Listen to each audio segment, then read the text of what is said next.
Bonjour à tous, bienvenue sur ce webinaire au sujet sur le thème du Portugal, destination post-Covid. Je vois qu'on est quelques participants pour l'instant à être connectés, donc on va attendre encore quelques minutes pour débuter vraiment les présentations. En attendant, je vois que ça augmente assez vite les participants. En attendant, donc je voudrais remercier CCI France International pour l'organisation de cet événement, qui était pour ceux d'entre vous qui ont participé sur les 2 jours, un événement qui était une première pour tout le réseau. Je crois qu'il y a eu beaucoup de rendez-vous et beaucoup de webinaires qui ont été organisés. Donc pour nous aussi, c'est un peu une première. C'est la première fois qu'on organise ce genre d'événement. Donc si nous avons des petits problèmes techniques, je vous prie de s'en excuser dès maintenant. Et puis on va initier la présentation. Donc je voudrais vous présenter mes éminentes et charmantes collègues. Clémentine Félix, qui est responsable du service commercial à la Chambre de commerce luso-française, et Ada Nunes, qui est responsable administrative, mais aussi en charge de tout ce qui est accompagnement à la création d'entreprises, et qui vous expliqueront comment on peut vous accompagner sur le Portugal. Donc je vais partager l'écran, on va commencer notre présentation.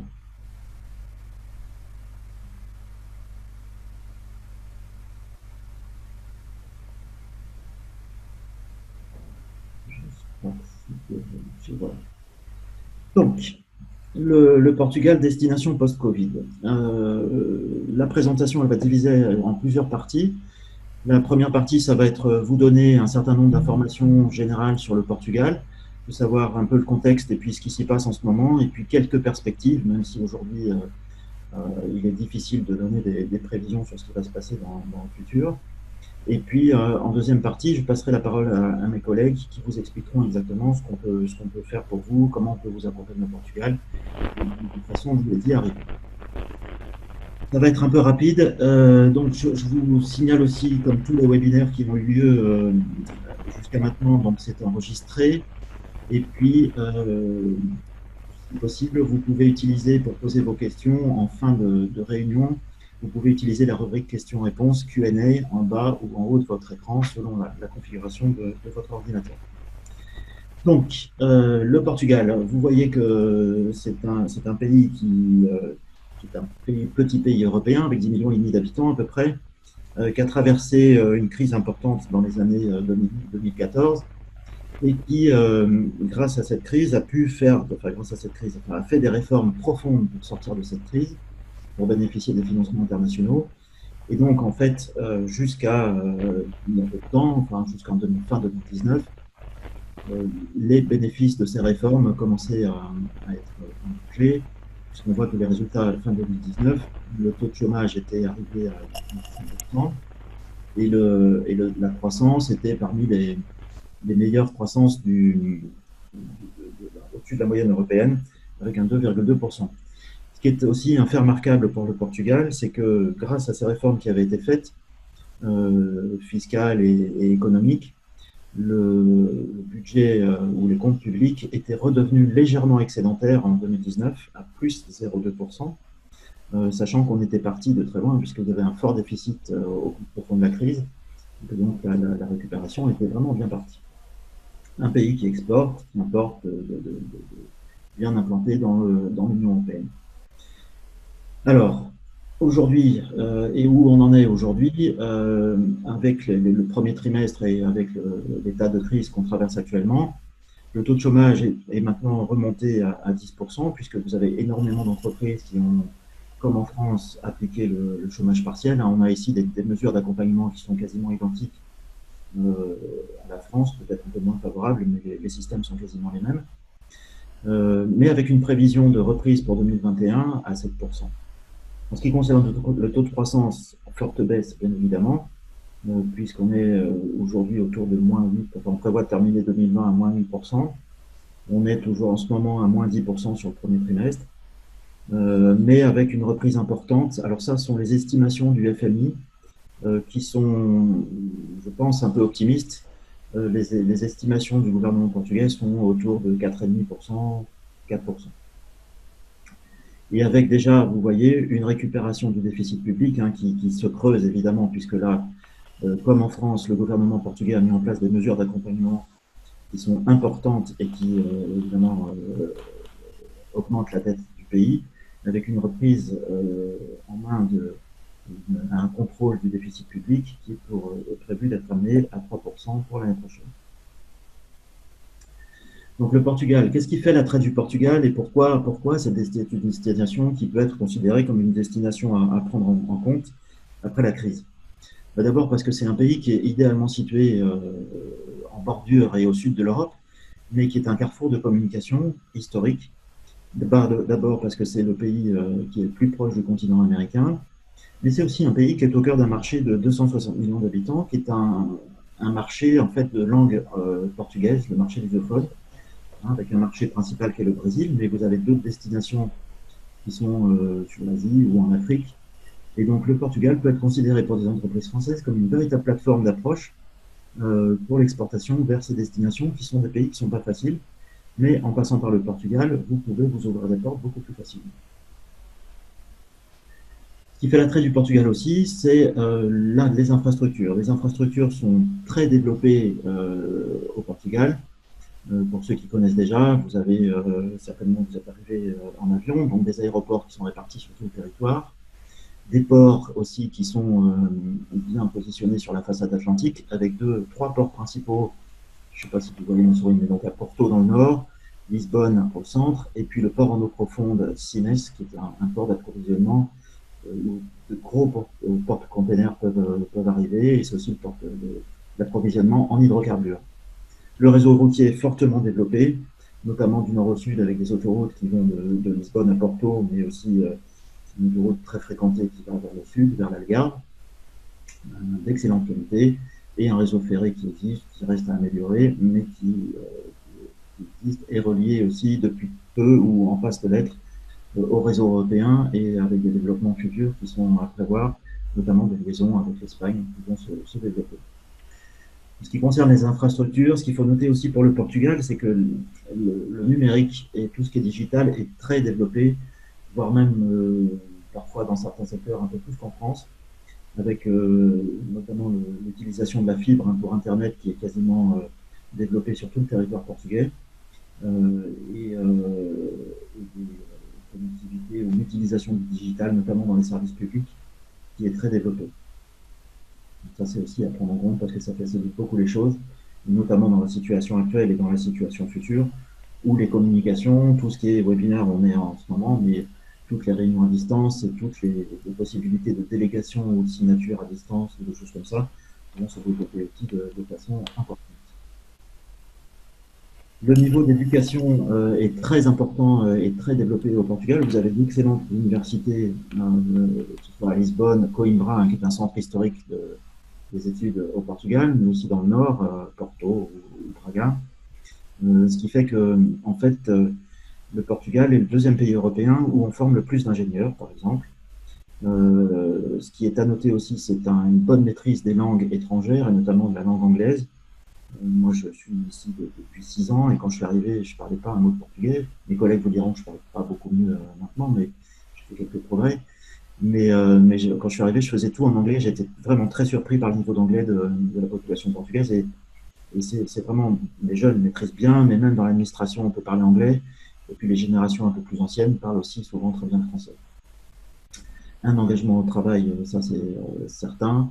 Une flexibilité aussi, une bonne adaptabilité. Et, un respect de la hiérarchie. Alors ça c'est important, on y reviendra aussi dans les échanges et dans la façon de faire des affaires ici. Mais il reste encore quelques valeurs qu'on a tendance un peu à oublier en France. Autre fait intéressant pour l'attrait du Portugal, c'est bien évidemment les coûts d'opération pour une entreprise qui voudrait s'implanter au Portugal, et notamment en termes de salaire, puisqu'on est là en concurrence directe avec, je sais que j'ai des collègues des pays de l'Est qui nous écoutent, mais on est parmi les pays les plus compétitifs en Europe, avec un salaire mensuel brut de 635 euros par mois. Alors attention, payé sur 14 mois ici au Portugal, ce qui fait que quand on rapporte sur un an, sur 12 mois, le salaire est à 741 euros. Donc ça reste très compétitif. Les coûts des charges aussi qui sont intéressantes. Hein, on ne va pas détailler toutes les charges, mais les charges patronales 23,75. Ce qui fait qu'en fait, quand on regroupe tout, les coûts d'opération sont aujourd'hui à peu près 2 fois moins chers qu'en France qu'au Portugal.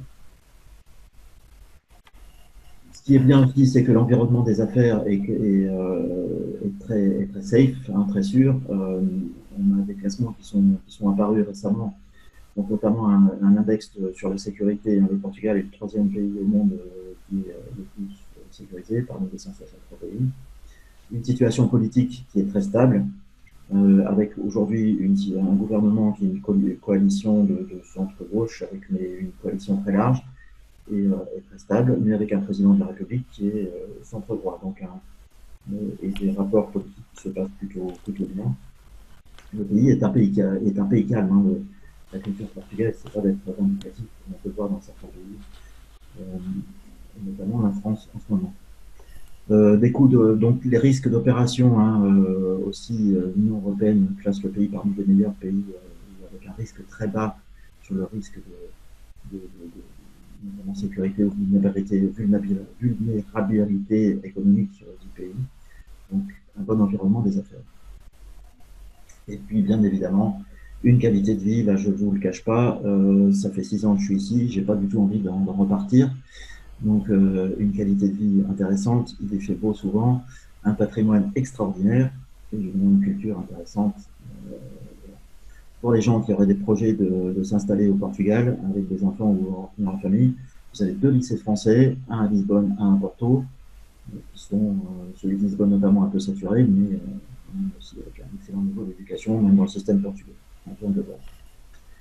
Voilà pour les attraits du Portugal. Alors, qu'est-ce qui marche en ce moment et qu'est-ce qui fait que le Portugal aussi se positionne comme une destination de sortie de crise ou d'après-crise, ou que espère se positionner dans une réorganisation mondiale qui, je pense, va avoir lieu très prochainement. On a des secteurs d'activité traditionnels qui existent toujours, alors qui sont évidemment aujourd'hui un peu en difficulté, qui sont notamment le secteur de l'automobile et le secteur de l'aéronautique, mais qui de toute façon sont des secteurs traditionnels de la sous-traitance mécanique ici, et qui vont de toute façon rester avec des compétences qui existent, des usines qui sont, vous le voyez, notamment françaises, hein, les constructeurs français sont très présents ici, notamment dans l'automobile, mais aussi dans l'aéronautique. L'aéronautique est dans une phase un peu délicate en ce moment, mais espérons que ce soit qu'une transition. Mais encore une fois, le savoir-faire, il est là, il existe, avec des gens qui sont formés, avec des entreprises qui sont solides pour la plupart, historiques, et donc avec un réel savoir-faire. Autre secteur porteur, bien évidemment, sont les technologies, les secteurs de technologie de l'information et tout ce qui est le secteur des startups, innovation et digital. Vous voyez que des grands noms sont présents au Portugal. Le Portugal est en passe de devenir ce qu'on appelle la Silicon Valley de l'Europe. Alors je sais qu'il y a aussi d'autres pays qui se revendiquent d'être une Silicon Valley de l'Europe, mais nous on a la chance d'avoir le climat un peu californien et quelques belles images, notamment le pont du 25 avril à Lisbonne, qui nous fait penser à San Francisco. Donc on est quelques atouts, mais aussi des compétences qui sont là. Un réel savoir-faire encore depuis longtemps, avec notamment des systèmes, on parle beaucoup du Via Verde, qui est notre télépéage qui a été inventé au Portugal, des systèmes de paiement qui existent ici, qui ne sont pas encore développés sur le territoire européen. Un centre, donc, et tout ça est lié avec voir le Portugal qui est en train vraiment d'évoluer entre un pays ou vers des secteurs de production traditionnelle et qui est en train d'évoluer vers un centre d'innovation européen avec encore là une fois des implantations de grandes sociétés françaises mais aussi mondiales qui viennent ici ouvrir des centres de recherche, notamment dans l'automobile. Hein. Vous avez Mercedes qui a ouvert avec aussi BMW des centres de recherche sur le véhicule du futur, parce que ici vous trouvez des compétences qui sont importantes. Silicon Valley, encore une fois, parce que vous avez notamment à Lisbonne, mais pas que, un développement fort des startups, avec la création en cours d'un village qui est le village de Beato à Lisbonne, qui est en fait un peu notre station F. Mais vous voyez que sur la surface qui est en train d'être construite, c'est en cours là, on n'a rien à envier à la station F de Paris. Une French Tech qui a été labellisée French Tech ici, Paul, qui fonctionne aussi bien avec quelques entreprises françaises. française, et donc la Chambre de commerce est aussi membre de cette French Tech. Et puis le fait marquant aussi pour Lisbonne et le Portugal, c'est qu'on a la présence d'un salon qui s'appelle Web Summit, le plus grand salon mondial de l'innovation, qui a lieu depuis quelques années au Portugal, qui a annoncé l'année dernière qu'il prolongeait sa présence au Portugal jusqu'en 2028, et qui, malgré la situation actuelle, a confirmé aujourd'hui même que la prochaine édition aurait lieu du 2 au 4 décembre, donc un peu décalé par rapport à l'habitude, de façon mixte en digital, mais aussi en présentiel. Donc c'est plutôt un signe positif et encourageant pour la suite des événements. Autre secteur où là vous avez vraiment un fort potentiel de développement, ce sont les énergies renouvelables. Le Portugal est un pays très innovant et très en avance aussi par rapport à d'autres pays européens sur ces activités, avec, comme vous le voyez, déjà 53, voire même un peu plus parfois, 53% de l'électricité qui provient des énergies renouvelables. Il est arrivé plusieurs fois dans les années précédentes, en hiver, quand on a beaucoup de vent et quand il pleut beaucoup, d'être autonome à 100% pendant une dizaine de jours sur les énergies renouvelables. Il y a une forte volonté du gouvernement portugais de développer ces énergies. Vous voyez que l'objectif est d'être neutre en émissions de carbone en 2050. Et donc, il y a une forte volonté de développer l'énergie solaire avec des appels d'offres qui vont être lancés encore, là il y en a eu l'année dernière, avec une forte présence aussi de Français qui ont remporté une partie de ces appels d'offres. Mais d'autres appels à candidature vont être lancés prochainement. Et je pense que là aussi, la France a une carte à jouer pour se positionner sur ce marché en fort développement. Le tourisme, bien évidemment, secteur porteur, puisque c'est un secteur qui a relancé l'économie portugaise. Je vais aller accélérer un petit peu, parce que je vois le temps qui passe. Vous voyez, forte fréquentation touristique. Ça représentait jusqu'à fin 2019 à peu près 10% du PIB. Aujourd'hui, on est prêt à recevoir les touristes, puisque le Portugal, le gouvernement portugais a mis en place un label qui s'appelle Clean and Safe. Et en fait, c'est le premier pays européen à avoir mis un label comme ça en place qui garantit aux visiteurs que les hôtels ou les chambres d'hôtes qui bénéficient de ce label peuvent accueillir les clients en toute sécurité. Et puis, ça a été aussi le premier européen à recevoir un label là international qui s'appelle Safe Travels, qui était mis par le World Travel Tourism Council. Et donc, le Portugal était le premier européen à recevoir ce label. Donc, en fait, on est vraiment prêt à recevoir les touristes. On n'attend plus que les lignes aériennes repartent. Mais vraiment, on est vraiment prêt à continuer à recevoir les touristes. Et c'est encore un secteur où, après la crise, il y aura de forts développements. Il y a des projets toujours de développement. Et donc là aussi, de bonnes opportunités pour les entreprises françaises. L'immobilier, qui était aussi un secteur en pointe avant la crise, reste un secteur toujours important. À l'heure où on se parle, il n'y a pas d'effondrement du marché de l'immobilier au Portugal. Les prix dans les investissements long terme restent les mêmes. Il n'y a pas d'effondrement. Il faut simplement attirer l'attention que sur les investissements qui sont faits pour des mises en location court terme et accueillir des touristes, là évidemment, comme c'est dit en ce moment, les gens qui ont investi dans ce secteur ont quelques difficultés. Je pense que de toute façon, il y a encore des opportunités et il y en aura encore après la crise, puisqu'en dehors de Lisbonne, vous avez des villes intermédiaires qui sont tout à fait prêtes à se positionner et tout à fait intéressantes pour investir. Voilà, d'autres secteurs qui sont en plein développement aussi, où vous avez des opportunités, c'est l'agriculture, l'agroalimentaire, toujours en pointe, le secteur de la mode qui repart, puisqu'il y a une industrie textile qui est une industrie traditionnelle au Portugal et qui continue à se développer, et puis l'industrie de la céramique, de la décoration aussi, avec d'autres opportunités ou des partenariats qui sont possibles de faire. Voilà, j'en ai fini pour ma partie. C'était un peu rapide, mais je vais passer la parole maintenant à ma collègue Clémentine pour vous présenter un peu comment on peut vous accompagner sur le Portugal. À vous. Bonjour à tous. Alors cette présentation, elle voudra avoir déjà un petit contexte international pour savoir comment se situe au niveau mondial les chambres de commerce françaises à l'étranger. Je ne sais pas si, parce que comme on est le dernier webinaire de cette opération, peut-être que vous avez déjà entendu cette information dans les précédents. Donc si c'est le cas, veuillez m'en excuser.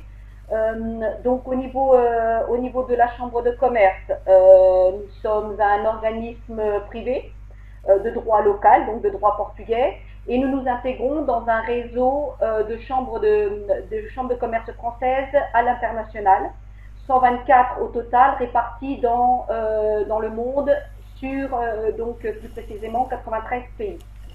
Le réseau s'autofinance à hauteur de 99% et avec des activités de club d'affaires et également avec des activités commerciales qui varient entre de l'appui de prospection, mais également de l'implantation, qui est depuis quelques années le service qui nous est davantage sollicité. Alors, dans notre cadre Chambre de commerce, nous sommes une institution qui a plus de 130 ans, créée en 1887. Nous avons un siège social basé à Lisbonne et une délégation sur Porto. L'équipe est donc divisée en deux pôles, deux à Porto et 7 personnes sur Lisbonne, avec bien entendu comme mission l'animation de notre communauté d'affaires et qui compte actuellement plus de 600 membres, je crois qu'on doit être autour des 620 exactement, et nous accompagnons également les entreprises dans leur développement dans les deux sens. Donc nous faisons de l'appui aux entreprises françaises sur le marché portugais, c'est ce qui va nous amener dans cette seconde partie, et également les entreprises portugaises qui souhaitent se développer sur le marché français. Nous sommes depuis peu également partenaires Team France Export, puisque nous avons été référencés par Business France sur un certain nombre de services, en collaboration avec d'autres organismes privés, des consultants. Nous accompagnons donc de nombreuses entreprises sur le marché et plus précisément sur ce que je vous disais au préalable, la participation de notre club d'affaires, puisque c'est vrai que la Chambre de commerce a la chance de reposer sur une base d'associés qui sont pour nous une source d'information non négligeable et très utile. Quand on est sollicité par des entreprises de France, on est bien entendu amené à mettre à profit toute la connaissance de notre réseau, mais également les expertises également de certains membres sur certaines de nos opérations, où nous ne sommes pas directement spécialisés. Donc en termes de services du club d'affaires, c'est favoriser le contact, la mise en relation, organiser des événements et des mises en relation entre les entreprises françaises et bien sûr notre communauté d'affaires. Puis nous avons le plus gros, on va dire le gros morceau de la partie commerciale qui accompagnait les entreprises sur le marché portugais. Donc l'appui commercial que toutes les CCI de France et également françaises à l'étranger proposent entrent tous sous une marque Le Booster. On a voulu en effet créer une marque qui soit reconnaissable dans toutes les parties du globe. Pour l'entreprise française, c'est beaucoup plus facile d'identifier les services que telle ou telle chambre propose sur leur marché. Donc ces services varient de la simple information marché, passent par de la communication, de la prospection et de l'implantation. Alors plus en détail, la formation, ce sont les services classiques de tout ce qui est diagnostic produit marché, des recherches documentaires, de l'identification de la concurrence, des études de marché, des identifications de contacts clés pour une approche directe par l'entreprise. Puis nous avons en également faire connaître l'entreprise française sur nos supports de communication, création d'événements sur mesure également pour ces sociétés-là, et également les faire participer sur des séminaires et des forums qui vaut comme, on va dire, un effet de levier pour le networking et pour la connaissance du tissu local. Au niveau de la prospection, donc nous avons plusieurs produits qui va de la simple sélection de contacts, puis ça va crescendo en fonction également de du budget et des objectifs de l'entreprise. Alors sachez que nous, nos offres, elles ont une base de rédaction standard, bien entendu, mais elles sont toutes sur mesure et elles viennent répondre à vos besoins que vous nous aurez définis au départ à travers un cahier des charges. Donc, on a la simple prospection qui est la sélection de contacts, la mission de découverte du marché avec également des rendez-vous d'affaires, aussi bien avec des associations, des institutions publiques ou des associations professionnelles qui sont très très utiles et très fortes sur le marché et qui peuvent vous ouvrir leurs portes également à leurs adhérents. Nous faisons des tests produits marché et nous organisons parfois quelques participations salons à soit simple visite, soit également avec l'allocation d'un stand pour vous faire connaître également sur le marché portugais. Alors, au niveau de l'implantation, comme je vous le disais avant, c'est actuellement le service pour lequel nous sommes très très sollicités pour différentes raisons. Soit dans une stratégie de développement et de pérennisation d'une présence qui se fait déjà à travers une relation client ou d'un commercial qui est sur place, soit parce que la société veut délocaliser une partie de sa production.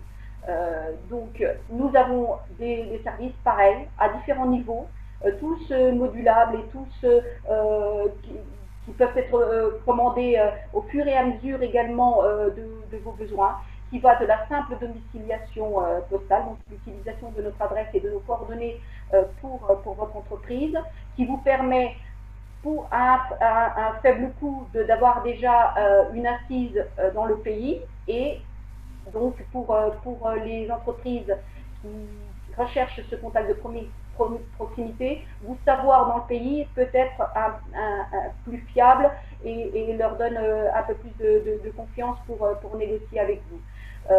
Nous avons bien sûr après la gestion commerciale déléguée, donc c'est la mise à disposition d'un commercial pour un mandat que vous nous définissez pareil en début de mission, la création de structures, l'allocation de bureaux également, puisque nous avons la chance d'avoir un centre d'affaires avec des espaces aussi bien en networking et des bureaux privés, qui pour l'instant tout est occupé, donc on n'a pas de bureau libre à ce jour.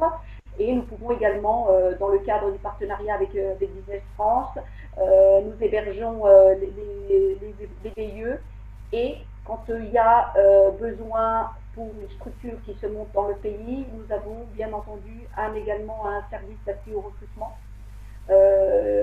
À travers, nous avons une plateforme qui, en même temps qu'il réunit certains nombres de CV par profil, et également réunit des demandes qui sont bien entendu après gérées de forme individuelle et personnalisée ou uniquement qui bénéficient d'une annonce sur notre site. Au niveau du contexte actuel, quel service privilégier si vous êtes intéressé par vous développer et par approcher le pays en toute sécurité. Nous avons bien entendu, comme je vous disais, le service du commercial à temps partagé, qui est, on va dire, le service qui vous apporte toute notre expertise et vous évite les contraintes qui sont actuellement imposées par les restrictions sanitaires, aussi bien sur les déplacements que sur les rendez-vous présentiels. Il est encore très très très difficile d'obtenir des rendez-vous dans les entreprises. Là, on est par exemple pour le cas de Lisbonne, il y a eu un reconfinement entre parenthèses, que l'activité n'a pas stoppé, mais par contre, il y a eu certaines activités pour éviter toute cette agglomérat social où les gens se retrouvent en fin de journée pour aller boire un verre, où la distanciation n'était plus respectée. Pour la ville de Lisbonne, où sont enregistrés les nombreux cas d'infection actuellement. Donc c'est vrai que il est très difficile en dehors du fait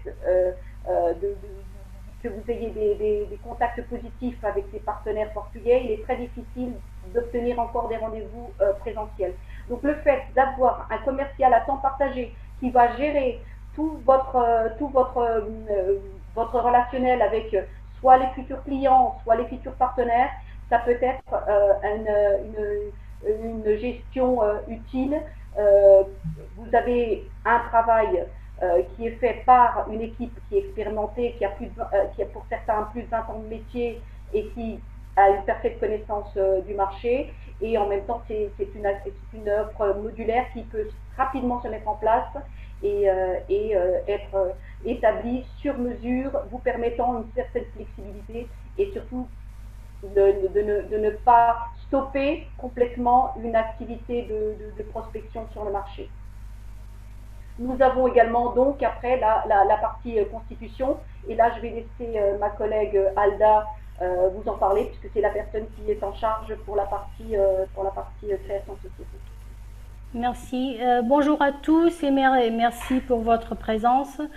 Dans cette présentation, je ne vais pas vous décrire exactement toutes les démarches qui font suivre pour la constitution d'une société, mais surtout vous confirmer qu'il est possible de le faire dans le contexte actuel et d'une manière simplifiée. Le Portugal il a créé une possibilité de faire des sociétés online et dans un seul guichet qui facilite les procédures, ce qui pour nous aussi c'est très très avantageux.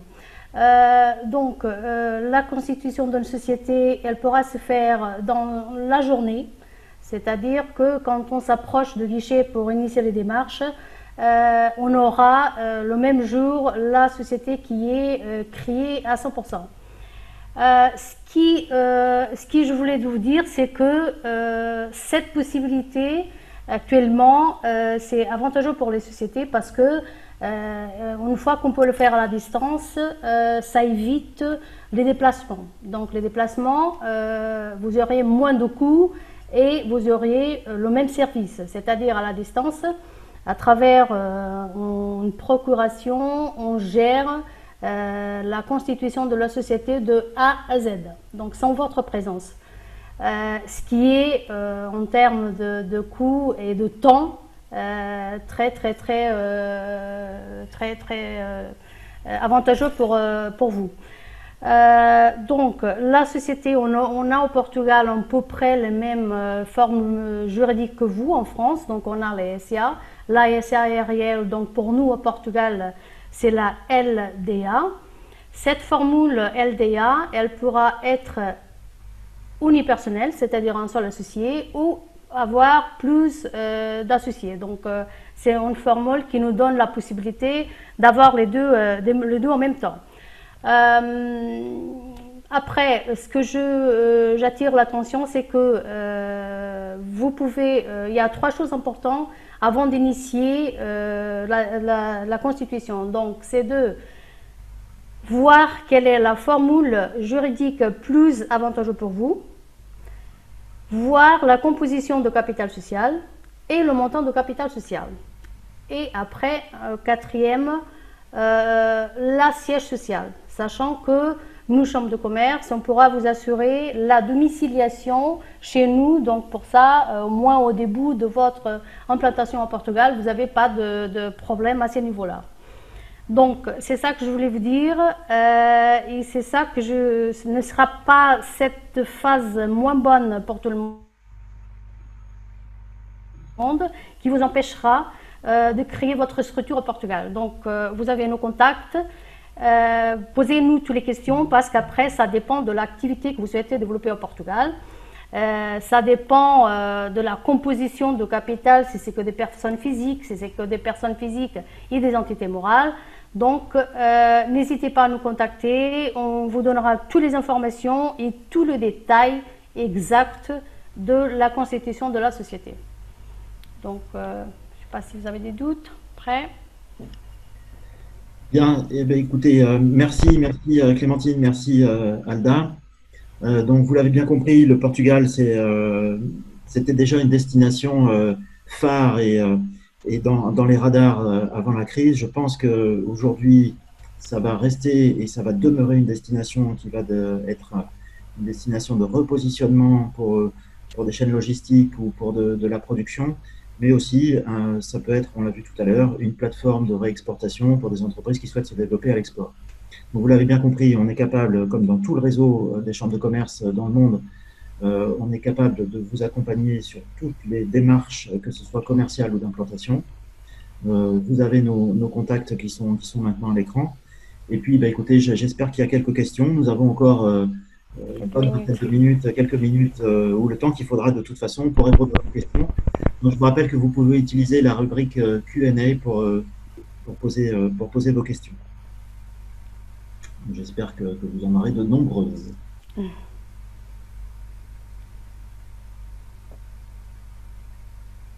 Bon, on a été très clair, je pense. C'est une question. Est-ce que le e-commerce s'est développé? Oui, alors il était là pour le coup un peu en retard, ou pas trop développé, ou moins qu'en France, ou moins que certains pays européens jusqu'à maintenant. Mais en fait, avec cette crise et avec le confinement, il y a eu un très fort développement du e-commerce. Donc oui, et là il y a encore beaucoup de choses à faire. Il y a beaucoup de potentiel pour les entreprises françaises qui souhaiteraient se développer dans ce secteur d'activité. On a déjà une deuxième question. Oui, on peut assister sur l'ouverture de compte pour les sociétés. D'ailleurs, c'est une obligation et ça fait partie de notre package. Donc, la banque et le comptable. Oui, en fait, quand vous venez nous voir pour une implantation ou créer votre société, on peut organiser des rendez-vous. On vous met en relation avec les banquiers, les experts comptables, éventuellement des avocats. Et ça fait partie d'un package en fait. Vous venez chez nous, on vous prête notre salle de réunion, on organise les rendez-vous pour vous. Et en une journée, vous pouvez rencontrer tout le monde sur un même lieu. Donc, vous n'avez pas besoin de vous déplacer à droite et à gauche, soit dans Lisbonne ou dans Porto ou dans d'autres villes du Portugal. Après, il y en a des contacts pratiquement avec tous les banques, donc on pourra ouvrir un compte n'importe dans quelle banque.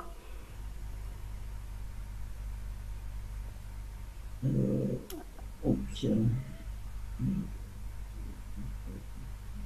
sais pas qui est la première. Quelles sont les difficultés rencontrées par les sociétés françaises dans leur implantation au Portugal? Bon, bah, les difficultés aujourd'hui, il y a les mêmes difficultés de partout, je vais dire. Il est facile de venir s'implanter au Portugal, vous l'avez vu, hein, donc c'est un pays européen, un pays calme, un pays où il y a plein d'atouts pour s'y implanter. Après, c'est vrai qu'il ne faut pas oublier que même sans parler de cette crise qu'on traverse actuellement, la crise du Covid, le pays a quand même traversé une crise économique et financière importante. Et donc les banques, elles sont,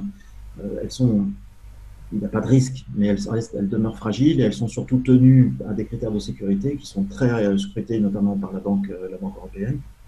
Et donc, en fait, c'est sur l'aspect des financements où là, il risque d'y avoir quelques difficultés, où il faut bien prévoir d'avoir, vous, un apport assez important lorsque vous voulez monter un commerce ou un restaurant ou de toute façon ou un investissement, avoir des garanties qui sont importantes. Ça, il faut bien le prévoir d'avance. Sinon, je ne vois pas d'autres difficultés particulières. Hein, non, c'est ce que vous avez souligné, Laurent, le plus compliqué, c'est le financement, c'est les emprunts, les prêts bancaires. Parce que la société, quand elle vient dans une optique de développement d'un petit commerce, d'un restaurant ou d'une boutique, s'attend toujours à ce que la banque soit prêteuse, très prêteuse même, et les gens finissent par se heurter à cette difficulté d'obtenir les financements nécessaires à la concrétisation du projet. En pensant que justement ils ne regardent pas trop et qu'ils prêtent facilement, alors que la majorité demande des garanties assez conséquentes avant de prêter. Donc il faut faire très attention et en effet il faut arriver avec un apport assez conséquent par rapport aux besoins que vous allez avoir en financement. La banque ne peut pas prendre du tout la plus grosse part du risque. La plus grosse part du risque, elle doit être votre et non pas celle de la banque. La banque prendra aucun risque. Et là, je vois que c'est un lien vers une autre question. En fait, y a-t-il des aides à la création de sociétés, d'entreprises au Non, Portugal? non, il n'y en a pas d'aide pour une simple création de société. Et en fait, il y a, Sauf si vous avez des Ah, gros, si l'investissement est important et si vous allez être créateur et générateur d'emplois uniquement. oui, il y a beaucoup moins d'aides qu'en France, mais dans certains cas, vous pouvez en avoir. Et après, une fois que l'entreprise existe, là, oui, il y a des accompagnements, il y a des fonds européens qui existent, qui sont assez conséquents. Mais c'est une fois après la création et et après le après. projet, et ça dépend du projet aussi, parce qu'on a un programme qui s'appelle Portugal 2020. Mais ça, tout ça, ça dépend de le projet après, une fois que vous êtes sur place et que vous avez la structure. Il faut euh, préciser également que en fonction de lieu où vous voulez vous implanter, il peut y avoir des aides locales, des aides de la municipalité, parce que vous aurez choisi une zone du pays qui est un peu plus retirée, parce que c'est une société qui a une zone qui est un peu dépeuplée et qui veut redynamiser un peu la région. Et là, vous pouvez avoir des aides, mais ça va porter peut-être éventuellement à vous mettre à disposition un terrain avec un coût un peu inférieur. Ça peut vous aider dans toute faciliter les procédures, mais il faut que vous ayez en tête que ça va être en général dans des coins du Portugal où peut-être vous ne songerez jamais à y aller, quoi. Donc c'est ça l'inconvénient, c'est les aides actuellement qu'il y a. Il y a une On a question, une Laurent, la question en première anglais. question. Oui, I'm going to answer in English because I don't know if you speak French or English, but maybe if it's English, so maybe it's better. Yes, of course, we can help you get some contacts in Portuguese companies, as we explained. We work with on your request, and we can make a selection of companies that you want to have contacts, and you can contact us. And we, of course, speak English and Portuguese and French, so that's no problem. And we will help you to get some contacts with some companies, either in our network with our members, or even outside this network, because we have a lot of we work with local associations. We also work with local or European chambers of commerce, with which we have very good contacts. So don't hesitate. We are here to help you.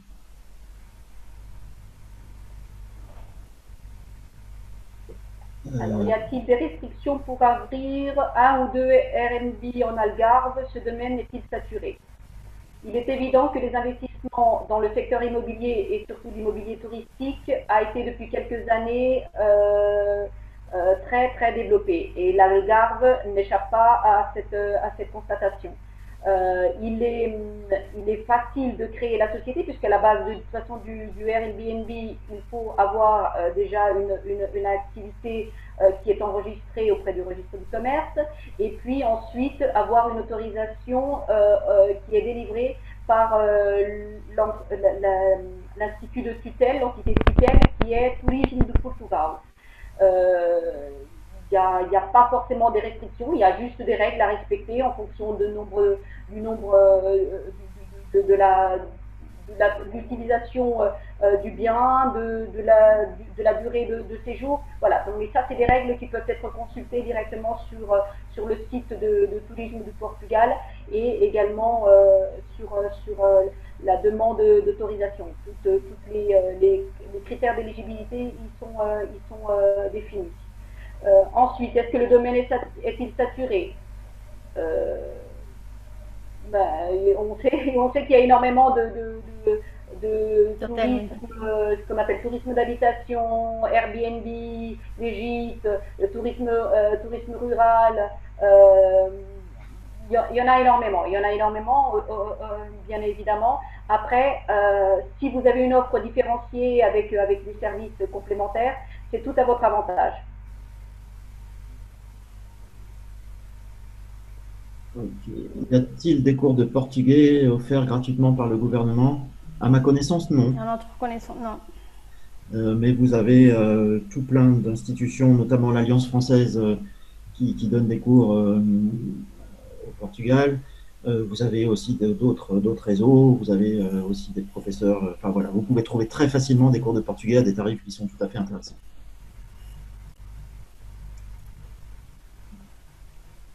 Pour les immobiliers, quels sont les diffs entre Lisbonne et Porto.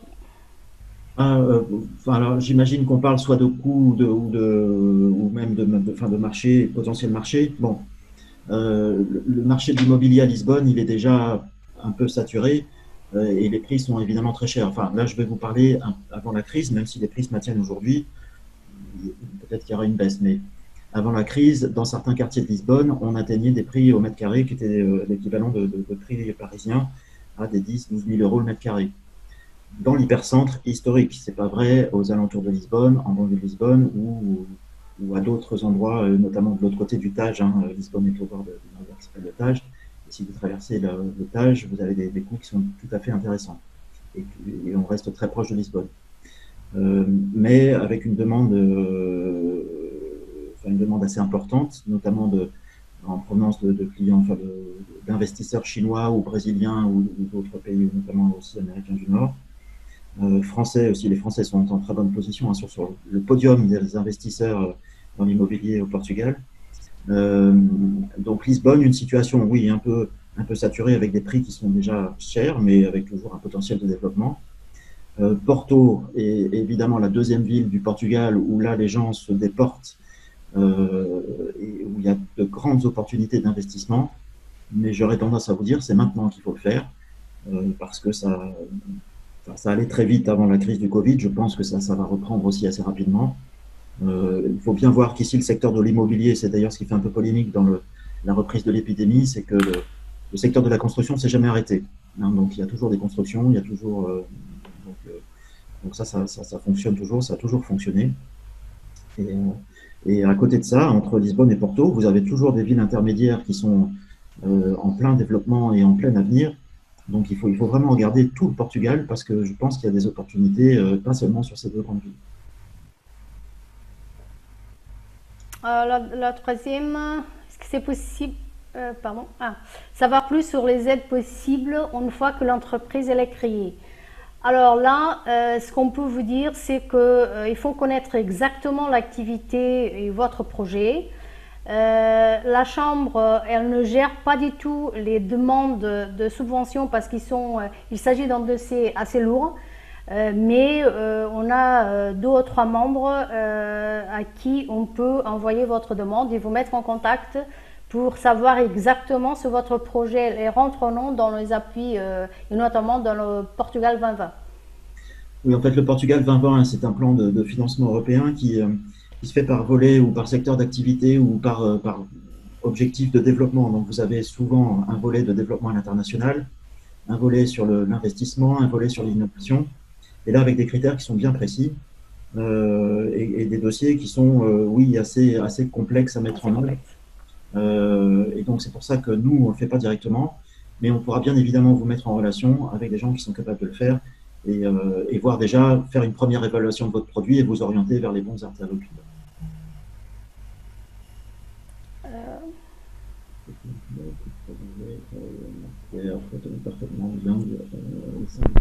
Alors, pour trouver un travail type prof d'anglais ou travail alimentaire, entre guillemets, alors oui, j'aurais tendance à vous dire, aujourd'hui, vous avez beaucoup de centres partagés, centres de services partagés, centres d'appel qui sont présents au Portugal. Ça peut être une solution quand vous arrivez notamment à Lisbonne ou à Porto, de travailler pour des grands centres, tels que Webhelp, Téléperformance, des gens comme ça, mais vous avez aussi des grandes banques qui sont présentes au Portugal, comme la BNP Paribas ou Natixis, qui sont en plein développement et toujours, malgré la crise, qui sont toujours en train de recruter. Donc là, oui, il y a un potentiel de trouver un travail alimentaire, mais là, on est aussi sur des niveaux, vous avez vu le niveau de salaire, on est sur des niveaux de salaire qui sont au niveau du pays. Mais c'est possible, il y a toujours des recrutements possibles. Alors, par rapport aux profs d'anglais, je ne sais pas si c'est une demande qui est très exhaustive au Portugal. Comme on le précisait dans la présentation, il y a un niveau d'anglais qui est relativement élevé, mais peut-être dans les centres de langue ou centres de formation pour lesquels ils peuvent éventuellement vouloir qu'il y ait quelqu'un qui donne quelques initiations à la langue ou quelques cours d'anglais sans pour autant être obligé du fait d'avoir un diplôme de les rémunérer, de les rémunérer à la hauteur d'un diplôme. Donc possible, mais j'ai quand même quelques doutes. Après, oui, alors oui, enfin, sans diplôme, oui, ça peut être compliqué, mais vous avez aussi des écoles internationales ici, donc ils peuvent aussi peut-être prendre, je ne sais pas, des stagiaires ou des assistants comme on a parfois en France. Est-ce qu'on a d'autres questions?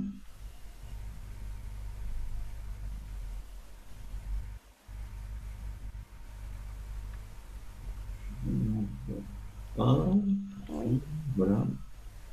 Pour l'économie, quel domaine est le plus important? Bon, alors vous avez plusieurs domaines en fait hein, qui sont importants. On va évidemment parler du tourisme parce que ça c'est quand même le secteur qui a fait redémarrer l'économie après la crise et qui aujourd'hui, vous l'avez vu dans ma présentation, qui représente à peu près 10% du PIB. Enfin, qui représentait jusqu'à maintenant 10% du PIB. Enfin, je pense que dans le courant de l'été, les choses, espérons-le, vont redevenir à peu près normales et l'année prochaine et dans les années suivantes va reprendre assez rapidement. Autre secteur important pour le Portugal, c'est tout le secteur industriel qui reste aussi toujours très important, traditionnel. Alors, industrie mécanique, mais aussi industrie textile hein, qui est toujours importante. Et puis, troisième secteur qui est en plein développement, c'est toute la partie digitale, secteur des startups, avec une forte implication des autorités portugaises et des villes. Hein, ça, je ne vous l'ai pas dit tout à l'heure, mais la ville de Lisbonne ou la ville de Porto sont très impliquées dans l'accueil des startups. Avec des espaces de coworking, avec des accompagnements, des parrainages ou avec des organismes hein, qui ont été mis en place très rapidement par les autorités, qui sont très intéressants. Donc un accompagnement qui est là et qui favorise le développement de toutes ces startups. Donc ces trois secteurs, à mon avis, sont trois secteurs importants du Portugal et qui vont le rester.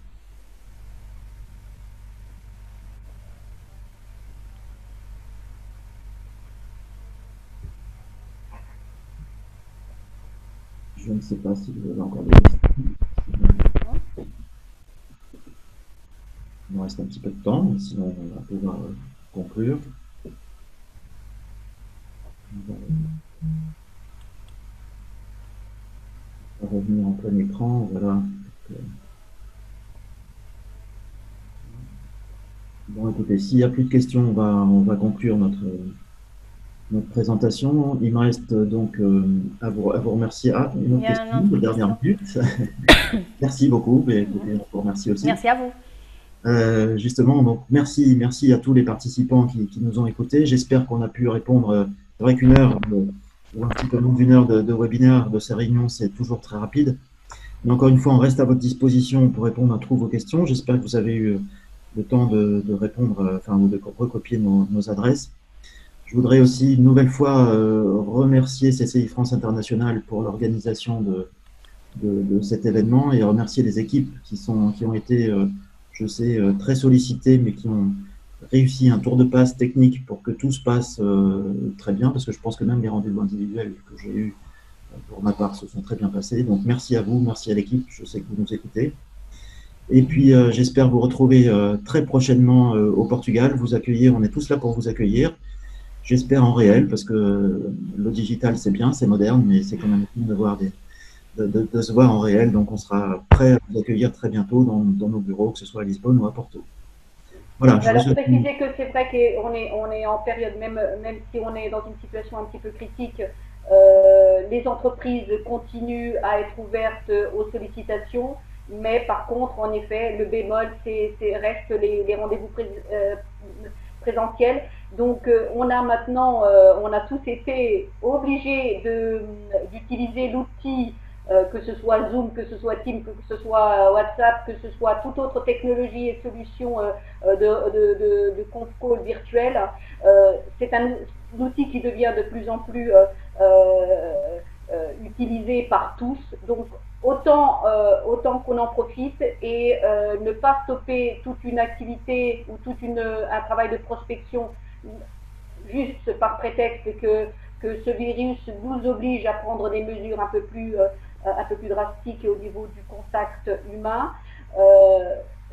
La Chambre de commerce peut continuer à vous accompagner, à vous appuyer dans votre développement sur notre marché à travers des services et des rendez-vous qui se font virtuels. Donc nous avons bien entendu été obligés d'aménager des activités qui étaient au préalable organisées présentielles. On a tout passé en virtuel. On a eu des excellents résultats et il n'y a pas raison que ça s'arrête même après la pandémie. Donc on veut en effet que tous aient à l'esprit qu'il faut faire attention, qu'il faut éviter le contact social. C'est d'autant plus difficile pour un peuple comme le Portugal qui est habitué à l'affection, donc aux marques de bisous bisous, accolades, on adore ça.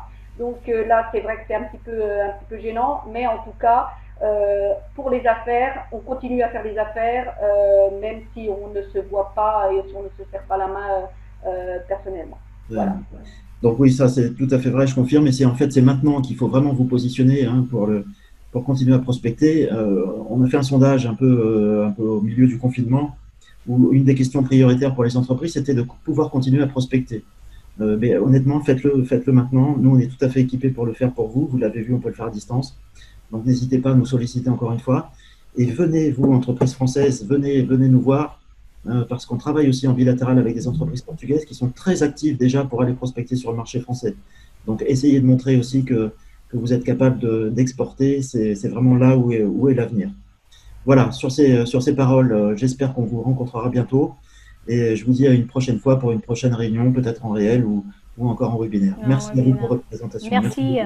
Pour juste une petite aparté, si éventuellement vous n'avez pas eu le temps de prendre de nos mails, nous avons sur notre page www.ccilf.pt. Voilà, merci Laurent. Prenez-les ou sinon allez sur le site ccilf.pt qui sont les sites de Chambre Commerce Industrie Luso-Française. Vous avez nos contacts en direct. La présentation en principe elle sera mise à disposition par CCI France International, mais si vous voyez que ça tarde, nous on est là, sollicitez-nous, on vous l'envoie sans problème. Merci Clémentine, merci à vous tous. Et merci à tout le monde. Bonne fin d'après-midi à vous. Merci, au revoir. Bon après-midi, merci, au revoir. Bonne journée, au revoir.